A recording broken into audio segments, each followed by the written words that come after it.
শিক্ষাখণ্ডৰ অন্তৰ্গত 24খন best SMC আমি বঁটা প্ৰদান কৰিছোঁ।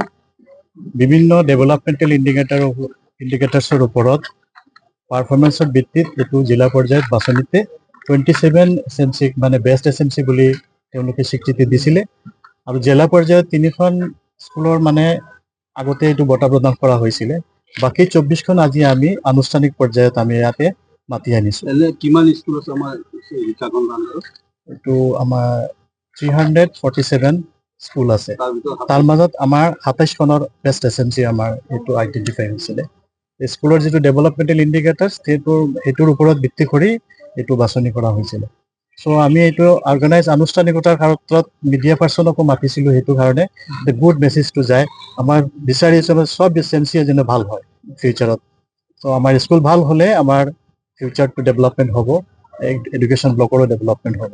যিসকল এছএমচি বেষ্ট হিচাপে কনচিডাৰ হৈছে বা যিসকল হ'ব পৰা নাই তেওঁলোকক এষাৰতে আপুনি তেওঁলোককো আমি এনেকুৱা এইটো কম্পিটিশ্যনৰ নিচিনা তেওঁলোকো আগবাঢ়ি যাব। এতিয়া তেওঁলোকে গম পাব যে আমি ভাল কাম কৰিলে আমি এনেকুৱা এটা ৰিকগনিশ্যন পাম। চ' এইটো আমি ভাবিছোঁ চব হ'ব লাগে বেষ্ট নেক্সট প্ৰত্যেক বছৰ এইটো বাছনি পৰ্যায়ত যাব।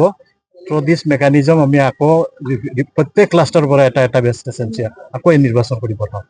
তো আমি এইটো কম্পিটিশ্যনৰ নিচিনাই চলি আছে। এতিয়া আমাৰ প্ৰত্যেক ক্লাষ্টাৰৰ পৰা এটা স্কুল বাছনি হৈছে। নেক্সট বছৰত আমি এনেকুৱা আৰু এখন বাছনি ওলাই ল'ম। ঠিক আছে।